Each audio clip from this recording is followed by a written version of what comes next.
Hey everybody, this is the Encontros por acaso number 38, Encontros por acaso número 38, hoje em inglês. I'm gonna have my friends here, Ruli, Weisbach and Jecky, Toledo. And those friends, I had the opportunity to meet them in 2019 when I went to Tel Aviv in Israel. So I had the opportunity to visit the MicroFocus Research Center. It's very close to the airport. It's a very nice building. And I'd like to welcome here my friend Ruli and my friend Jecky. There you are. Hi, everyone. Hey, my friends, how are you? Thank you Well, very great. much. Nice to see you again. Yes, it's my pleasure. So last time we met was personally. So now that's the way we do, right? So even working in enjoying the life entertainment, always remote. So thank you very much. I mean, for being here. It's a very informal talk, and the idea here is exactly to share with this Brazilian public how we work at MicroFocus in Israel, and to spread this your experience. So before that, hope you're doing great. And my friends, my first question is that we've heard in Brazil about the accomplishment that Israel is achieving with on COVID-19, and I'd like to know if you had the chance to get the vaccine, Ruli and Jecky. How is things doing there? Yeah. So yeah, we got the vaccine. Uli will share his experience. But lucky us, we got lucky or not, but we got there are two shots for the vaccine that we get. We need to get the first one, and then after 3 weeks, you need to get the second one. And I was fortunate to get the first vaccine, the first shot, and then to get sick. And so I didn't. So I got the COVID eventually, but everything is fine. I think it's probably because of the fact that I got the first vaccine, I got it very light. So yeah. Eventually, so you just got the first shot, right? Yeah, got the first shot, and got after 2 weeks, I got sick, got ill, and now you're good now. Yeah, I'm fine. That's Jack's DNA, the DNA of a guy from a research center, just to experiment everything, experience everything, right? So, Ruli, how did you get the shots? Yes, I got the shot. Actually, I got the second shot yesterday. And everybody scared me and says, look, after you get the second shot, you are going to be sick, you are going to have fever, you will not be able to speak, move, stand for like 2-3 days. So as you can see, everything is okay, everything is fine. I'm still waiting for, something to kick in, but I hope it will not happen. And I think in general, Israeli, we are very innovative. And I think we also demonstrate that with the vaccines and the way to spread it. So I think we have a very good public health infrastructure with a lot of local within the neighborhood station. So we distributed the vaccines to those places, so people doesn't need to travel, doesn't need to get even into their car in order to get the vaccine. And in the past 2-3 weeks, it started to slow down. Less and less people were willing to take the vaccine. So we did. What's the percentage now? Is 60% of the population already took the vaccine? Something like that. Yes. But for the older ages, let's say above 60, there is, I think, 80% or something like that. That's great. So it's protecting the population. And how when you think things are getting to normal again? I mean, when are you going back to your facility in there very close to the airport? Yeah, so I really hope that it will happen on April. April, okay. We just got out from a lockdown that we have been in up until last week. Finally, kids are back to school. Very important for me. But still, things to clarify, like what happened if you didn't get the vaccine? Can you come to the office or not? Do we still, even if everybody got the vaccine, do we still need to keep distance? And there's still some question to answer. But I think one of the cool things that we did, and I think it was like local innovation to encourage people to go and get the vaccine, So, for example, in Tel Aviv, when the majority of the population is young people, they come with come and get the vaccine, and you'll get free beer or free or pizza. Yeah. pizza. In other places where more Orthodox Jews, it's come and you get like it's called chunt. It's like a nice dish for that you can eat at home. So we are doing everything that we can to encourage people. And after that, when things got to normal, you can so make a kind of a party in the rooftop when I just had there in. Yeah. Right. So before we start here, I have we still have some friends. Gabriela is from Innovation Experience in Israel. She always takes people to Israel to know, to understand the Israeli entrepreneurship mindset. Rogério, that you already knows. Adi is an investor of Bossa Nova Investimentos in Brazil. It's Cristiano from Portugal. Luis Miguel, also from our technology environment in Brazil. Jecky Oliveira, also from startups in Brazil. José Eduardo, always around.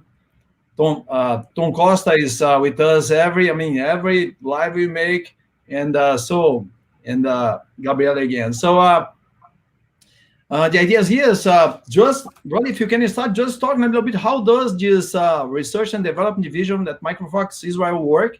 How was work from home during 2020, and what the challenges we faced to work in this way in our research center? So I think it's a very good question, because at the core of our DNA, it's all about working together.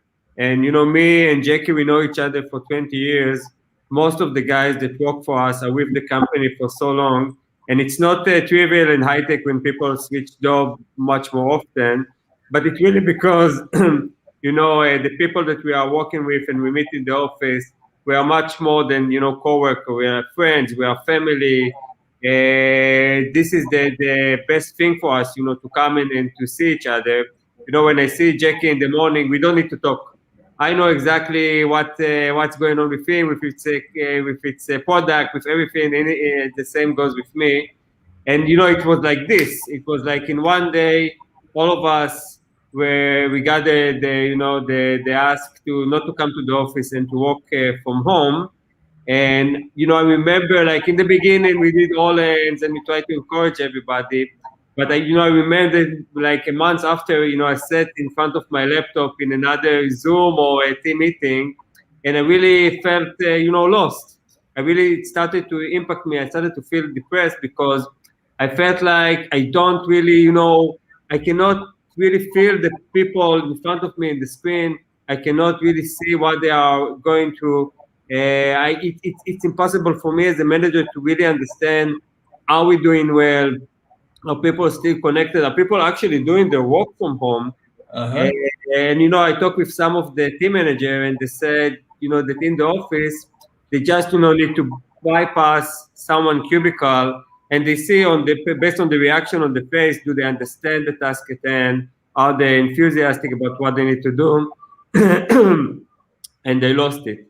So I think really the big challenge is how to find a way to connect people together, even despite we are all working from home. And of course, as managers, is to be able to understand, are we on the right track? Are we maintaining the right level of velocity? Are we progressing? And how you measure that? How you measure velocity and how you measure productivity in a so different way? And one of your challenges is to bring advancements, to bring news, to bring enhancements in your solution products, and also to, let's say, to impress your world, right? So how you do that?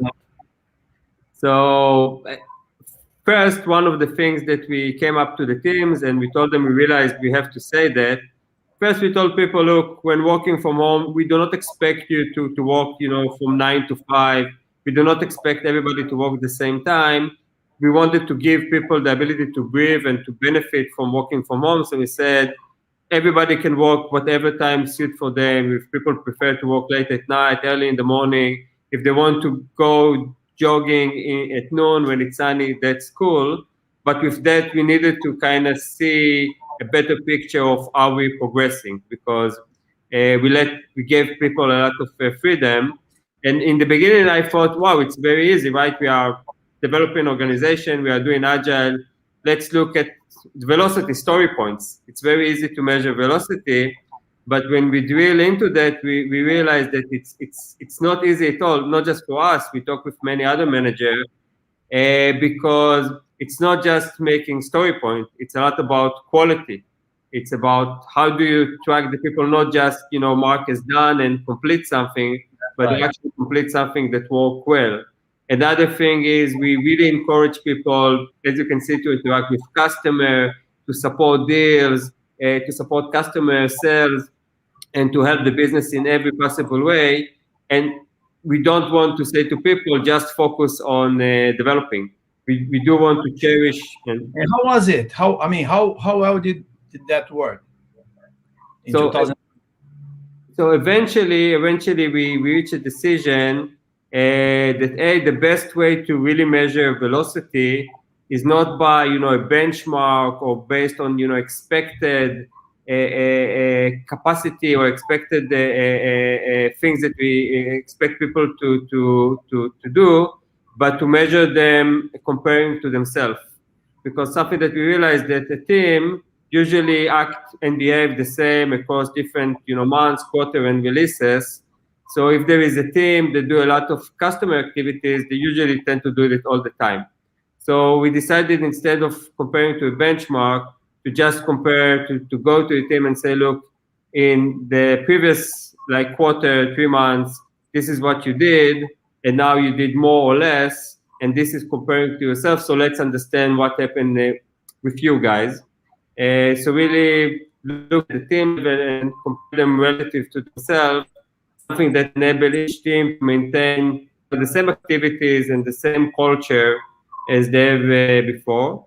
And we invested a lot in doing this kind of talk, informal meeting with the teams to connect them together. Maybe Jecky can share.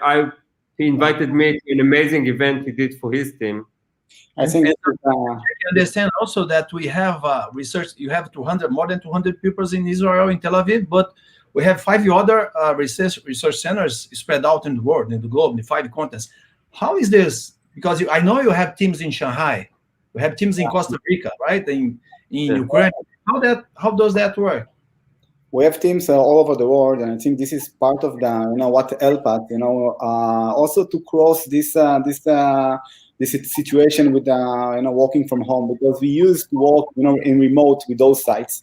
Okay, it's not we are gathering with our people in Israel before the pandemia started, and but we usually work with Romania, with Shanghai, with the United States, and all of other countries that we are working with.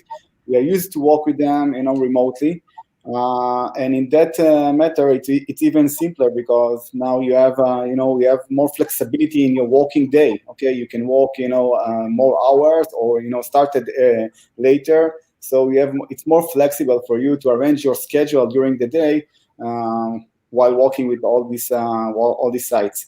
So in that purpose, it's even better. But I think that what Ruli touched before, it's something that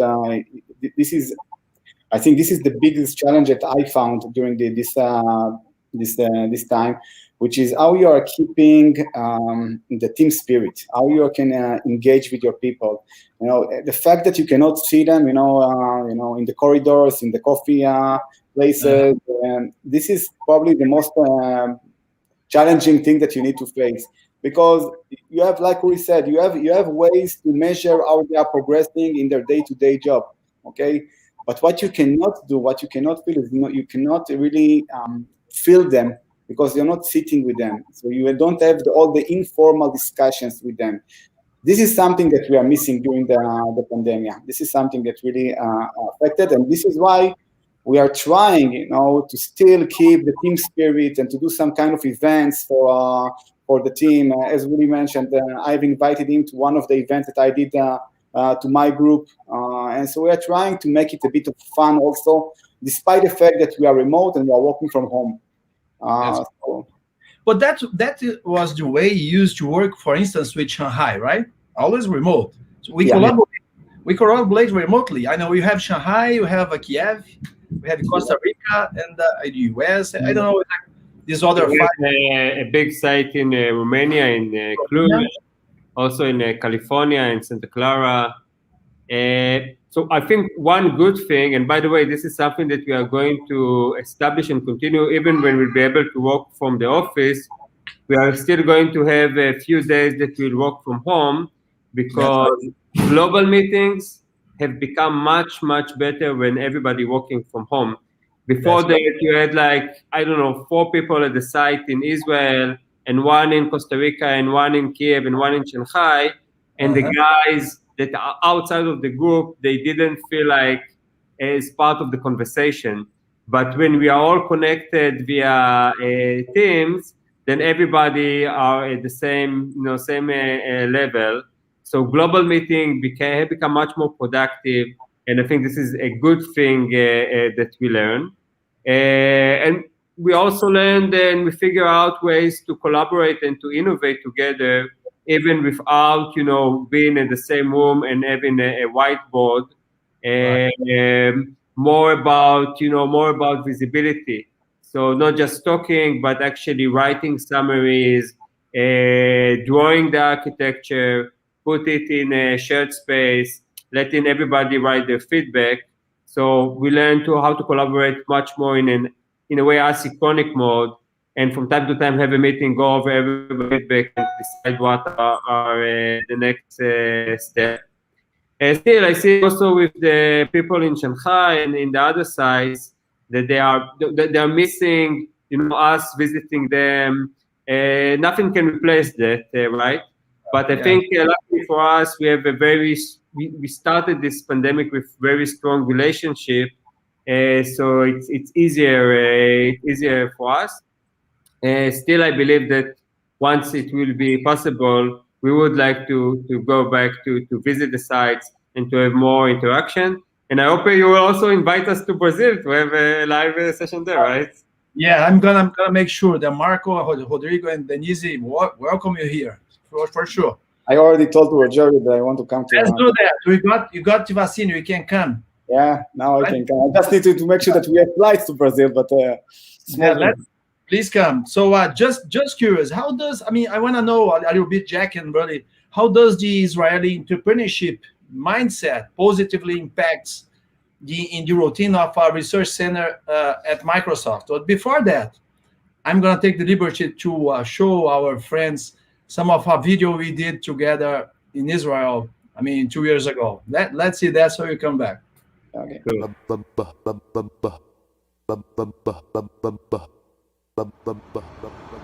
Fala, gente. Tô aqui em Israel, em Tel Aviv.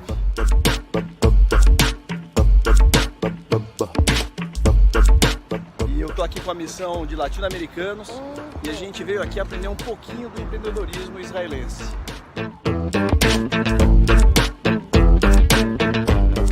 Tel Aviv é uma cidade super vibrante.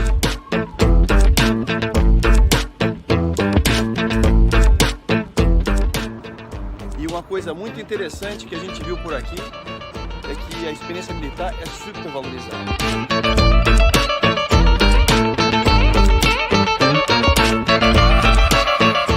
Cidadão e cidadã servem o exército de maneira compulsória por 2 ou 3 anos. Isso traz para eles muita maturidade, muito espírito de colaboração, criatividade e tomada de decisão.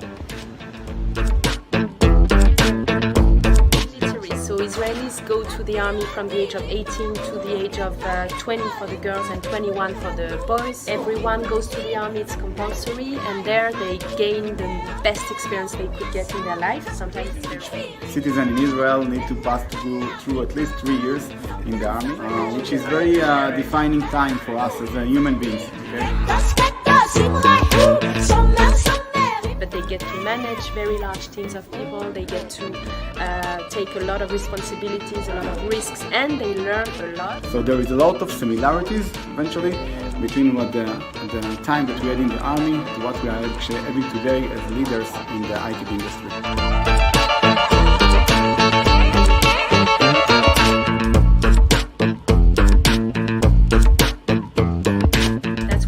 learn the best skills that they can then apply to the civil life. I think in addition, when you get used to in a very early age to take a life and death decision, so it helps you to take things in perspective to the rest of your life and to understand.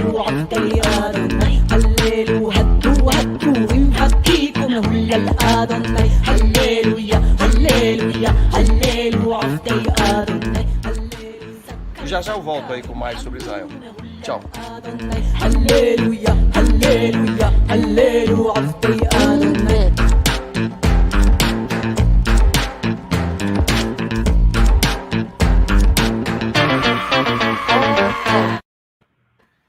Very good. Yeah. Good memories to remember. Yeah, very good memories. I remember that, and that's you just mentioned very strong. I mean, strong statements, and that's a kind of this mindset. You don't build just it's with goodwill. We just have to live that. So the military is one of the experience. Maybe the faith is other experience. Geopolitics is other experience. So that's transforming. Education is another mindset in Israel. How do you think this mindset can, I mean, work and can help you in your day-by-day work in a research center in Israel, comparing to other sites? So I can tell you that innovation and entrepreneurship is very strong in Israel, and we are considered as the startup nation. In a lot of ways, and it's probably not for nothing. There are a lot of inventions that came from Israel, and it's probably related in some way to the Israeli spirit, I would say, and to the mindset.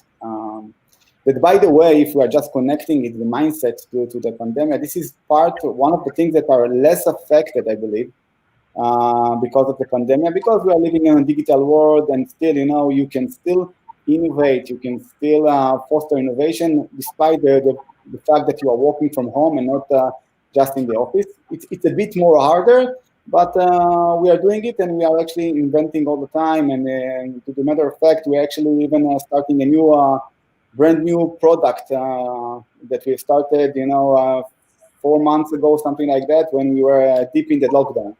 So, it's actually, as you said, it's a matter of mindset. It's more than, the geographical location where you sit. It's more like what you want. And I think that specifically in MicroFocus, this is something that it's very important. We are fostering a lot entrepreneurship and innovation. It's something that we are considering as one of the things that we are, the objectives that we are putting for our people. Something, that you want to foster them to innovate. So you are putting them goals to innovate as well. You are pushing them to do it. And there is one thing that we are, doing, and I think it's a bit more unique in MicroFocus specifically, and at least on what other companies that we know, is that we are actually focused on what we are calling innovation, but innovation that matters. Okay, we are not doing innovation for the sake of innovation, but we are doing innovation that is really related to what the customer needs. We are calling it customer-centric innovation. And everything that we are innovating is not for nothing. It's something that has a real purpose to get into the product. So this is what we are actually directing our people to think about, innovations that can take the product further. We are not doing it, just for the sake of the innovation. I was very impressed when I was in Israel. I mean, because everybody I talked there, I mean, in a small startup, in a very large company like MicroFocus, I understand most of people talking to me, we are here to solve a global problem. That's very strong. That's very strong in the Israeli mindset. Yeah, I think Israeli really love challenges. We get bored very fast. We love challenges, and we like to see results fast. Sometimes it leads to cutting corner, but a lot of time it's people, when they get into something, I have friends in startup and also MicroFocus, you see people work day at night and they cannot stop till they will see the result. I think one of the best and more brave decisions that we took during this pandemic, in the middle of the pandemic, we decided to do a big hackathon event. And everybody told us, guys, you are crazy. People at home, they cannot collaborate. You are expecting people to have the energy, not just, to cope with the family and the kids and work, but also to think and be innovative. It will never work.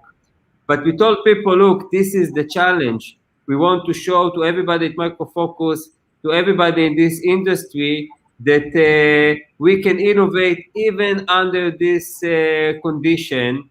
And people, really rose to the event. And I think it was one of the best hackathon events that we had. Yes. And many of the strategy decisions that the company took for this year are based on the ideas that came from this hackathon. And it was just, triggering people. I told them, guys, this is the challenge. Let's show that we can do a successful hackathon even in this situation. Right. I think that just connect to that, just take into account, for instance, that we are talking about events that we are doing like hackathon or FedEx days and things like that. I think, and Ruli can correct me if I think different, but I think that we are investing at least 10 to 20 days per year on this kind of events. And now multiplied by, in our organization, we have 600 engineers, something like that. So, do the math by yourself. It's something around, we are investing at least 10,000 to 20,000 days per year on doing innovation, which is aside to the development of their day-to-day job. So they are coming to work just to think about innovations, about cool things that can get into the product that can really solve problems to our customers. So this is, You told me you are using this, what you call artificial intelligence innovation to help this process. How does that work? This is something very different. Yeah, so one of the things that we have started, I believe it was 2 years ago or something like that. We've started a new project around artificial intelligence.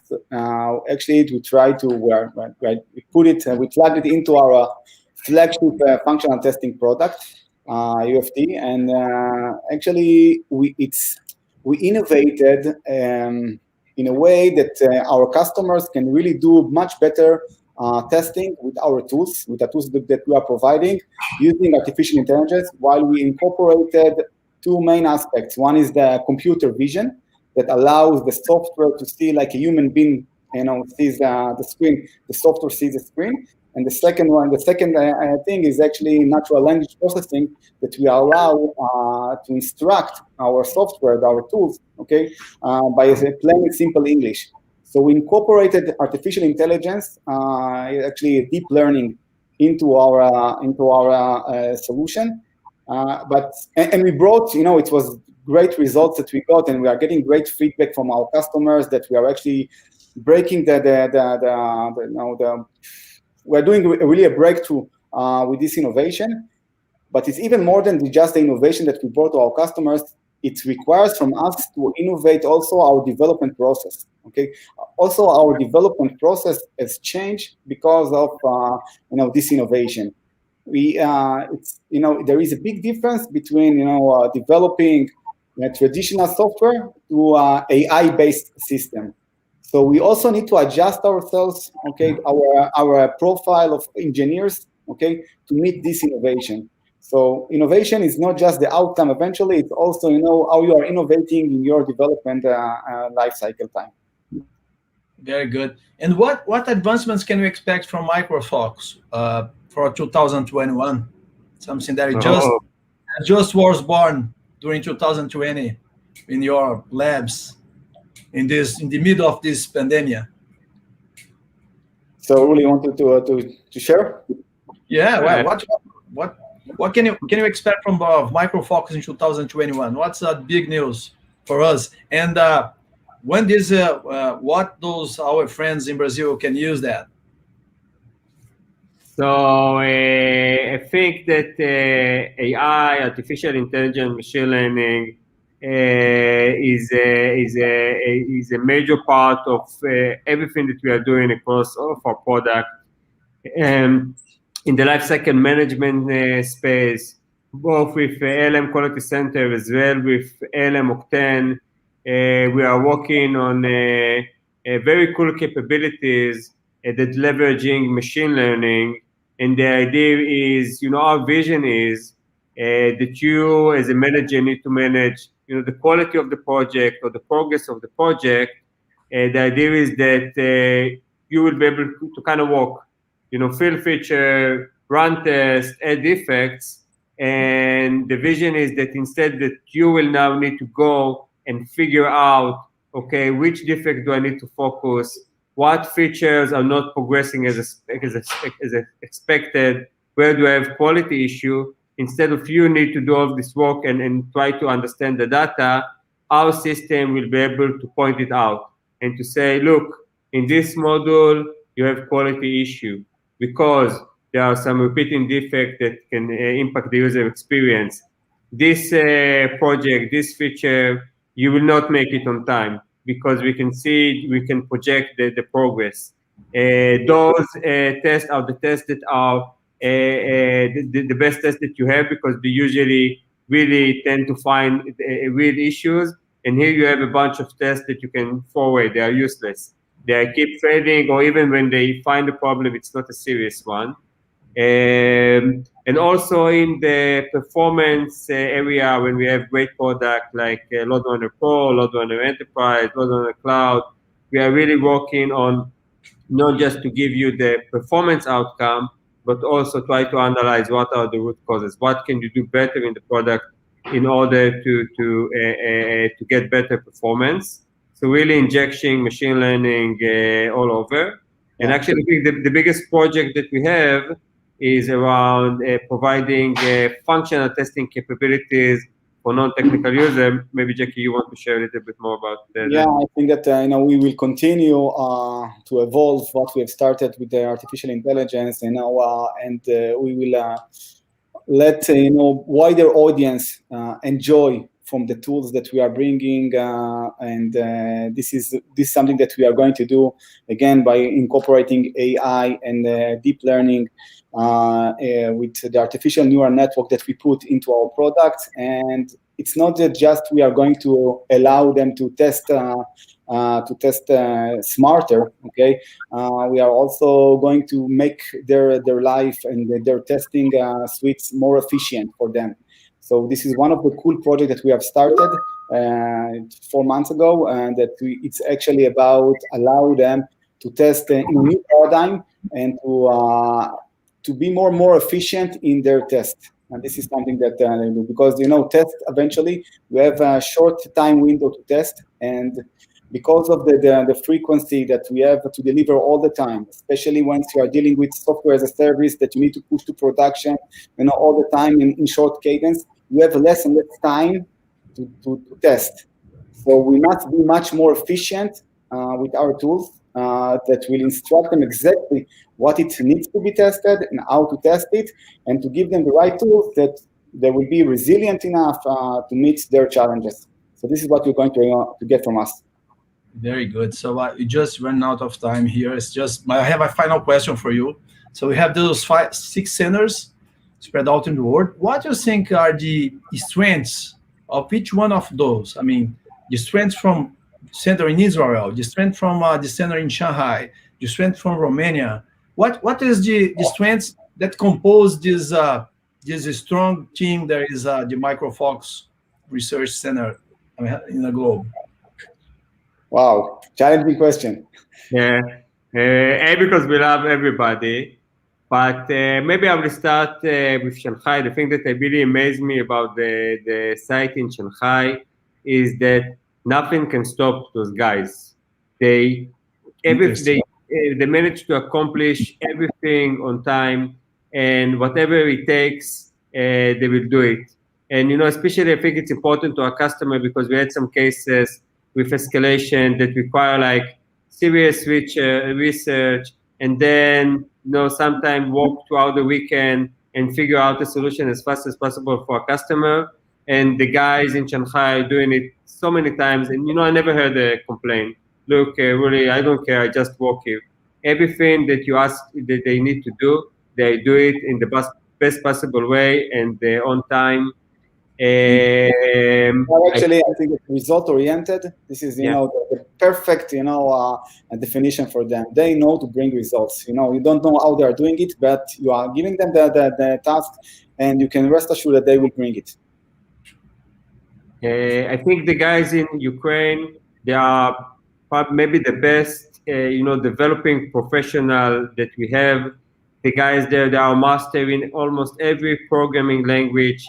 If they need to pick up a new technology, they read a book, they get it, they understand it, they become a master into it, and they really understand how to do quality, how to run, DevOps, and they are, true professional when it's come to this occupation of development. One of the things I really, really like in the site in Cluj, and every time I go there, is those guys they are simply happy. They are super happy guys. Sometimes I say that I feel like when I go to the office there, it feel like I'm crashing into a college party, because they enjoy so much working with each other, and the meetings and everything, they do it in style, and they really enjoy it. And I think really in Israel, it's the innovation spirit and people constantly thinking, okay, we did something, how we do it better, how we can improve, how we can solve it differently. And they always, I feel like, encouraged by the people I'm working with, I feel like they are pushing me to be better and to try to bring the best of myself with the best solution and the best way to do things. I think that composition is very good, right? So you can add different experiencing qualities. Nobody mind, but if you ask someone about how Israeli research center works collaboratively with Shanghai, it's difficult to understand if you don't see that. Yeah. My friends, thank you very much. It was very nice talk. Just 30 minutes, just speed up. Thanks also. I just want to add that I think that the most important thing that I learned working with so many different sites, that there are great people everywhere in every country, and warm and lovely people. And I think this is the biggest fun, in my job, to meet so many great people from so many different places. Yeah, I think that's the way the world should work, right? Yeah. My friends, thank you very much. So let's just take this opportunity for you to come to Brazil. I'm gonna talk to Marco, to Denise, and to Rodrigo. So we're gonna have you here in Brazil, and we're gonna have a very nice barbecue. I know you like it. Thank you very much. Thank you very much. Thank you for inviting me. I'm gonna leave us with our video again, our short video, just for us who didn't have the opportunity to watch. And but be there, stay there. You'll be back. Thank you, guys, and stay safe. Okay, bye bye. Be safe. Bye bye.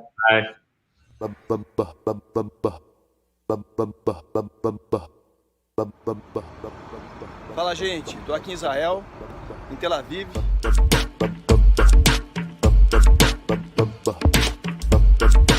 E eu tô aqui com a missão de latino-americanos e a gente veio aqui aprender um pouquinho do empreendedorismo israelense.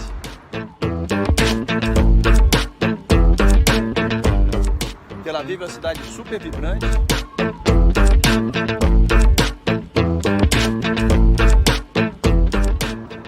E uma coisa muito interessante que a gente viu por aqui é que a experiência militar é super valorizada.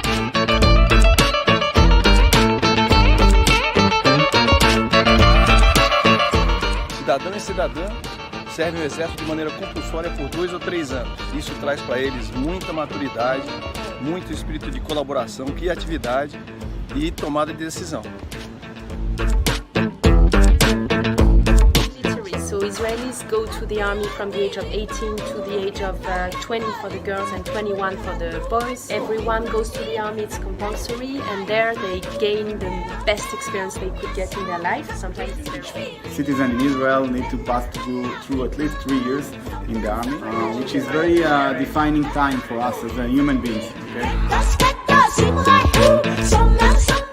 But they get to manage very large teams of people, they get to take a lot of responsibilities, a lot of risks, and they learn a lot. So there is a lot of similarities, eventually, between what the time that we had in the army to what we are actually having today as leaders in the IT industry.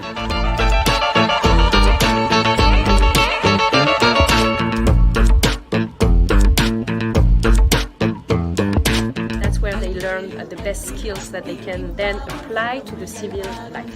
I think in addition, when you get used to in a very early age to take life and death decision, so it helps you to take things in perspective to the rest of your life and to